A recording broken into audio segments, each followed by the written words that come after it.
Assalamualaikum. Selamat datang di podcast Malam Penuh Rahasia. Bersama saya, Siti Kondilati, yang akan membisikkan padamu kisah-kisah dari balik dunia yang tak kasat mata.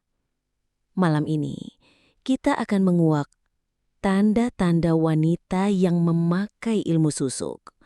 Bukan sekadar mitos, tapi kisah nyata yang masih hidup di warung kopi, di salon-salon kecil, bahkan di panggung-panggung politik dan hiburan.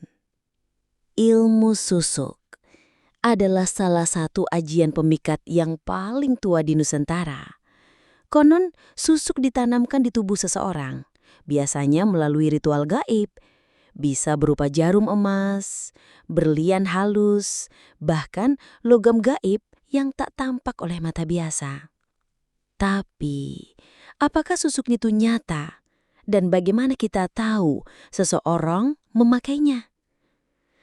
Saya akan sampaikan tanda-tanda yang dipercaya masyarakat. Tentu bukan untuk menghakimi, tapi untuk membuka mata. Pertama, wanita yang memakai susuk biasanya memiliki aura yang sangat kuat. Kecantikannya tidak selalu luar biasa secara fisik, tapi memancarkan sesuatu yang bikin orang terpikat tanpa alasan logis. Tatapannya dalam, senyumannya bikin gelisah.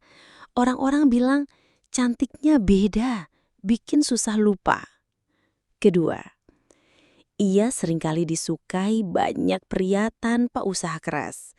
Kadang wanita ini tidak terlalu aktif bersosialisasi, tapi entah kenapa selalu ada yang memperhatikan. Dalam istilah Jawa disebut punya daya betah lan daya tarik sukma. Ketiga, foto wajahnya sulit ditangkap sempurna oleh kamera tertentu. Kalau kamu pernah memotret seseorang dan hasilnya kabur, buram, atau aneh, padahal pencahayaan bagus, konon itu bisa jadi pengaruh susuk yang menolak terekam. Keempat, dalam beberapa kasus, wanita bersusuk memiliki kesulitan sholat.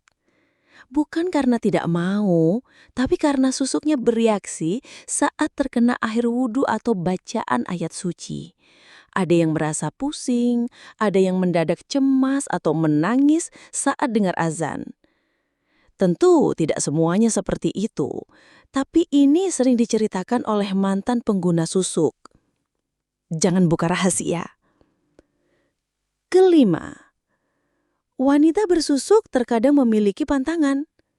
Tidak boleh makan sate, tidak boleh masuk kuburan, tidak boleh memandang cermin malam-malam.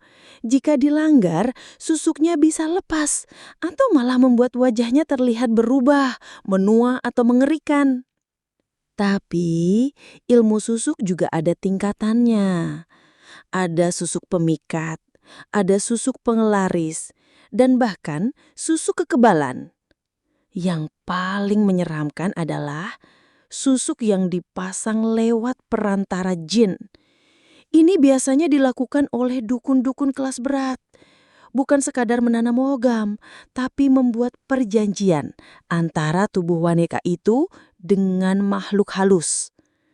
Akibatnya, cantik memang, dipuja memang, tapi hidupnya tidak pernah tenang. Sering mimpi buruk, merasa diawasi, dan bahkan sulit mendapatkan kebahagiaan sejati. Banyak wanita yang akhirnya menyesal setelah memakai susuk. Dan menariknya, susuk yang dipasang untuk menarik cinta justru sering membuat pasangan mereka berbalik membenci tanpa sebab. Karena cinta yang tidak datang secara alami tidak akan bertahan lama. Apalagi jika dibangun dari bisikan makhluk gaib. Tapi ingat, bukan tugas kita untuk menilai. Karena yang memakai susuk tidak selalu ingin menyakiti. Kadang mereka hanya ingin dicintai, hanya ingin dihargai. Dan kadang hanya ingin merasa cukup cantik untuk dunia yang kejam ini. Saya, Siti Kondilati, tidak mengajakmu untuk percaya sepenuhnya. Tapi jika suatu hari kamu bertemu seseorang yang auranya terlalu kuat, yang senyumnya terlalu dalam, dan kamu merasa seperti ditarik ke lubang tak kasat mata, berdoalah dalam hati. Karena mungkin saja ada sesuatu di balik wajah cantik itu yang bukan milik manusia sepenuhnya. Terima kasih sudah mendengarkan. Sampai jumpa di podcast berikutnya jika kamu masih berani kembali.